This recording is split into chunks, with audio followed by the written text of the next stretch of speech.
Okay, and Mr. Watts, the court, and thank you, Joe, for taking that up. And Mr. Watts, I am in receipt of the competency evaluation from South Central Mental Health. Court goes on the Zoom record. Case is entitled State of Kansas versus Anthony Michael Alfaro, 25 CR 51. State of Kansas appears by Assistant Butler County Attorney Amber Norris. The defendant, Mr. Alfaro, appears in person, and by court-appointed counsel Jim Watts. Also appearing at this time is Community Corrections Intensive Supervision Officer Christy Ashenfelter and Ashley Nelson with Substance Abuse Center of Kansas. This matter does regularly come back before the court on the warrant to show cause docket. The court is in receipt of correspondence from South Central Mental Health, which Mr. Watts has forwarded. And the court finds that South Central Mental Health has advised that Mr. Alfaro, in its opinion, date of report, March 30, 2026, evaluation date 3/30/26, that Mr. Alfaro is competent to proceed in regards to this warrant to show cause matter.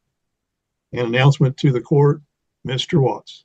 Well, first, Your Honor, as to the South Central Mental Health report, after speaking with Mr. Alfaro this afternoon, I don't dispute the mental health report, would ask the court to accept same. Court does accept the same. And recommendation, or excuse me, means and method of disposition of Mr. Alfaro's case, Mr. Watts. Thank you, Your Honor. As to the other matter, there's a warrant to show cause. It's been a while, as I noted, Mr. Alfaro to get here. Was arrested November 21 for a warrant to show cause filed on November 5.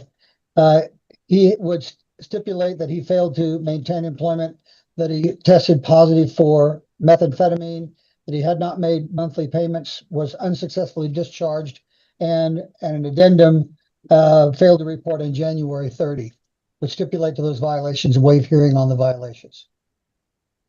Thank you, Mr. Watts. Mr. Alfaro, Mr. Watts has advised the court you do wish to waive your right to evidence. The judge clearly trusts defense counsel more than the defendant's complaints. In court, confusion alone rarely convinces a judge to replace an experienced public defender. Entry hearing herein, is that correct? Yes, sir. And Mr. Watts has advised the court you do wish to admit to being in violation of the terms and conditions of your probation as he has set forth on the record. Is that correct? Yes, sir. Mr. Alfaro, the court does find that you are knowingly and voluntarily admitting to the probation violations, and the court finds you're knowingly waiving your right to evidentiary hearing herein, and the court does accept the same. Recommendations for disposition from the state, Ms. Norris. Thank you, Your Honor. As noted in the stipulations, defendant has had multiple violations, including not reporting. Would note for the court that he was initially placed on probation in this case in June of 2025. And at that time, Your Honor, he's criminal history score A, and the court did depart to allow him to be placed on probation. And Your Honor, one of the reasons the court departed was because he had gotten an evaluation and was going to be working on treatment. And Your Honor, some of the violations that he admitted to, that he was discharged from treatment unsuccessfully and that he's been using. So Your Honor, based on the fact that the court gave Mr. Alfaro a significant opportunity as a criminal history score A to be placed on probation again by departing, we would ask the court note that he's not amenable to probation, and the court does not have to do graduated sanctions because he was a departure case. We would ask the court revoke defendant's probation, and then to be ordered to serve the balance of the underlying sentence. And I would note for the court, defendant is in the county jail on an unrelated municipal court matter. I believe he's it's a revocation on a municipal court case. So he is technically out on bond in our case. His jail time credit in this case, I think, is somewhere around 34 days, although we'll get official numbers from the jail for purposes of the journal entry. But we do believe that he is not a good candidate for probation and that he should be revoked and remanded to Department of Corrections. And the court will need to address additional attorney's fees and bids application fee as Mr. Watts is appointed in this case. Thank you, Ms. Norris. Recommendations as far as disposition from Community Corrections Intensive Supervision Officer Christy Ashenfelter. I have nothing to add, Your Honor. Recommendation from Defense, Mr. Watts. Thank you, Your Honor. You know, when Mr. O'Farrell was sentenced, we did do a departure motion. I was just going back and reading the departure motion. This was for Mr. O'Farrell, a first drug case in his history. And now we are a first revocation on a first drug case, and we're going to throw up our hands and do the easy thing and just send him off to prison. When I met with Mr. O'Farrell back in January, when we first had this warrant to show cause hearing, and the court may remember, Mr. O'Farrell struggled to communicate. I had some discussions with him. They were, to be perfectly blunt, disjointed, difficult to follow, difficult to understand, contradictory. He was clearly struggling with mental health problems. And the addiction is part and parcel of that, struggling with his mental health problems. It has taken us a while to get here. That was in January of this year. We are now, obviously, the 1st of May. I will tell you one thing. The Mr. O'Farrell I met with in the breakout room today is a far different person than he was in January. He is coherent. He understands what's going on. He is communicative. He is aware of where he's at and what he's doing, and aware of the struggles he's been through. It is a very different person. You may remember back in January, I thought we were going to do a stipulation. Mr. O'Farrell got into the hearing and it went completely sideways. And we ended up with a mental health evaluation and a competency evaluation, which we've now taken up. That's not the issue today. This Mr. O'Farrell is much more coherent and frankly, a pleasant person to talk to. And part of that is mental health. And as it will not come as to anyone's surprise that a significant percentage of my clients, I'm guessing a third to a half, have some sort of a mental health issue. And Mr. O'Farrell's case, that's the case certainly as well. But the important thing is, and Ms. Nelson is here to speak to the court, not so much on the mental health side, but on the drug treatment side. But the reality is those two things are related. One leads to the other, which leads back into the first, which feeds back into the second, and they become interrelated and interwoven in ways that it's almost impossible to separate the two. Person's mental health struggle with addiction because they're trying to self-medicate, which makes them addicted, which makes them struggle with their mental health because they have difficulties dealing with it, and the cycle just goes on. For Mr. O'Farrell, that cycle seems right now to be in a pretty good place. I won't say that he is cured. There is no such thing, in my experience, as cured when we're talking about this sort of thing. But he is a much better place than he was when I met him on January 9. He is cogent, as I said, he's pleasant to talk to. And most important, he is participating in the evaluation and treatment programs that he is taking part in, and it shows talking to him. He has now been in custody for some time, and I will be honest, that probably has something to do with it. That it's harder, I won't say impossible, but harder to get drugs while you're in jail. Far from impossible, unfortunately. The defendant's explanation keeps changing under questioning. Once timelines stop matching the facts, judges quickly begin doubting the entire story being presented. I would recommend that the court impose a sanction of whatever the court believes is appropriate, up to 60 days in this case. The court has the authority, because this was a departure, as Ms. North noted, to simply remand him to custody. And the court could do that. Our recommendation, or my recommendation, would be not to do that, to instead put him in custody for a time that the court believes is appropriate. He is currently serving some city time.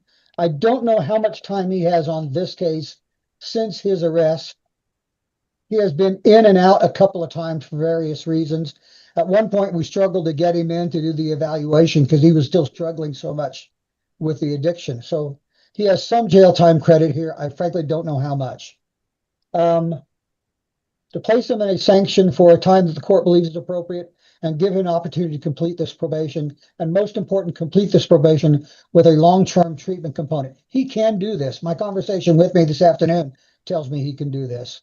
But as I mentioned to Mr. Alfaro, and I've said a number of times to the courts over the years, we can remand him to custody. Doing so will not be helpful to anyone. It won't put Mr. Alfaro in a better place. It won't put the state of Kansas in a better place. It won't put the community in a better place. Mr. Alfaro will come out in no better shape than he's right now, and probably much worse. We will spend, I don't know, $30,000 a year or so housing and warehousing him. And at the end of that, we will accomplish nothing. So that's my recommendation, Your Honor. Thank you, Mr. Watts. Further input from Ms. Nelson with Substance Abuse Center of Kansas. Yes, Your Honor. Mr. Alfaro voluntarily signed up for a drug and alcohol evaluation with SAC on 3/18 of 26, and then joined my class on 3/27 of 26. And since then, he's completed level 1 coherently and productively. In the last 6 weeks, we've also had 1 or 2 individual sessions where we've talked about him going to inpatient treatment, which was our recommendation. So if he were to not go to prison, we would work with him to get him into inpatient treatment and then follow up with aftercare. It would be outpatient treatment and then aftercare, which is roughly 4 months of continued treatment as long as he stayed on track.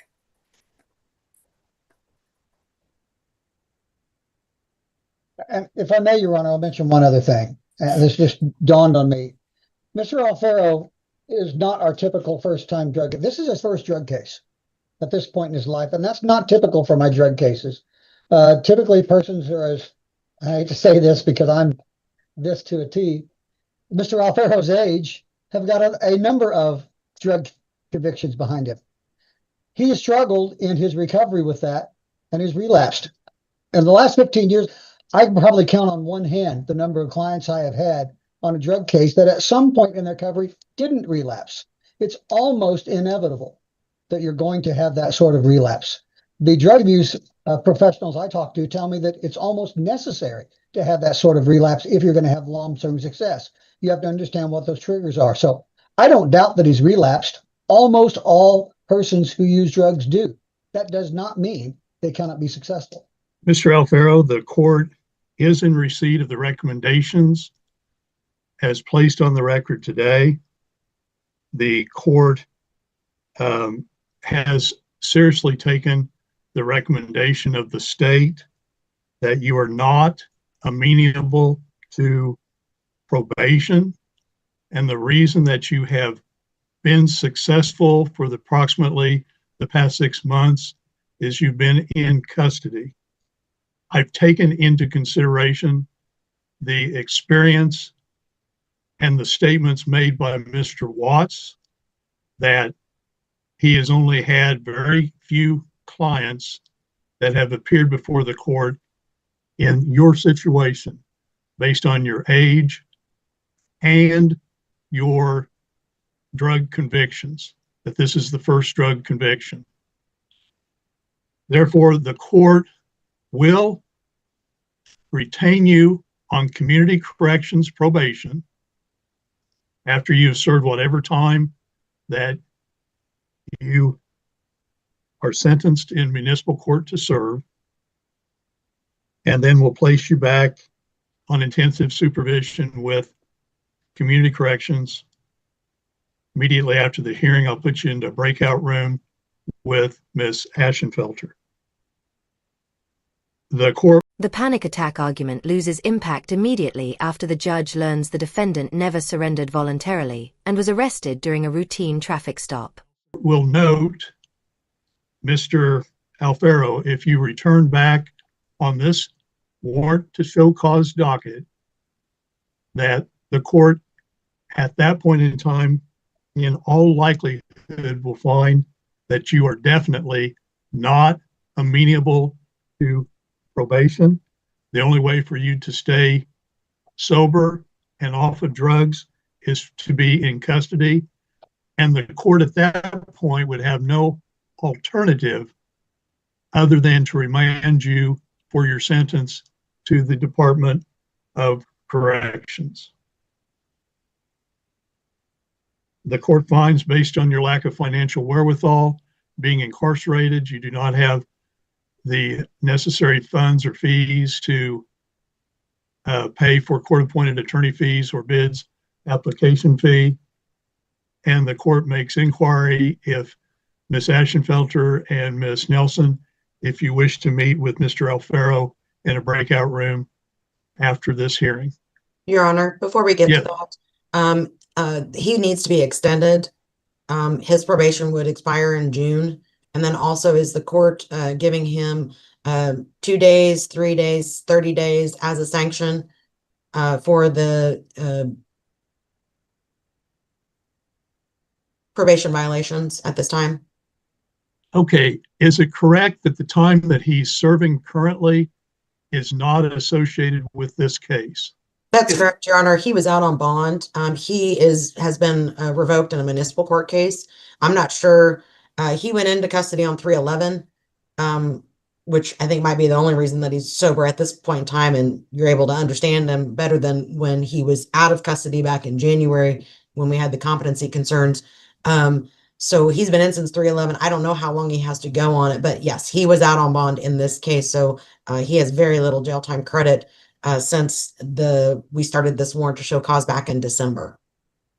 The order of the court today is Mr. Alfaro serve 30 days in the county jail once he has been released from his municipal court sentence. Your Honor, he does need to have a 12-month extension of his probation so he can complete treatment, etc. So ordered.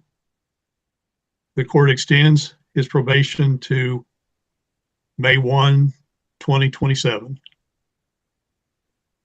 My inquiry, Your Honor, Mr. Alfaro, do you know what your out date is on the municipal court? January 19th at 5:30. I got a year January 19th of 27. next year. Yeah. So he'd be out February 19th, basically. Your Honor, he's not amenable to probation at this stage. If he's going to be in our county jail for a year plus another 30 days, it sounds like you might want to revoke him after all, because he can't go anywhere and can't do treatment, which is apparently everybody's big concern with him, even though he failed to comply with treatment since June. Mr. Alfaro, this does change the court's considerations and thought process. If you're going to be in the county jail on a municipal court case until whatever date you stated in 2027, Yes, sir. Mr. Alfaro, I find you not amenable to probation, and I do go ahead, the court revokes you from your probation that was previously granted through community corrections, and the court does order you to serve the balance of your sentence previously imposed with the Department of Corrections. Was the court consider modifying that sentence at this point? He has an underlying of 40 months, got 142 days plus whatever he's had since that time on the warrants to show cause. I'm guessing 160 days, give or take, of jail time at this point. And okay, so he served 168 and he'd be granted jail time credit of that much? Judge, he had 142 days at time of sentencing. I'm kind of a ballpark guess. He's got some time since that time, maybe around 160 days, give or take. I don't know exactly how many. Your Honor, actually, I don't know that he has any more. We'll have to double check with the jail. I know for sure that he has 142, which was given to him at time of sentencing, and information that I got from the jail doesn't show any time thereafter, and that was January 2nd of 2026. So I'm not sure that he has more than the 142, but we will double check. Thank you, Ms. Norris. The court does grant Mr. Alfaro credit for time that he has served in case number 25 CR 51, subject to determination and with Ms. Norris to confer with Mr. Watts. And that would be a matter that could come back before the court if necessary.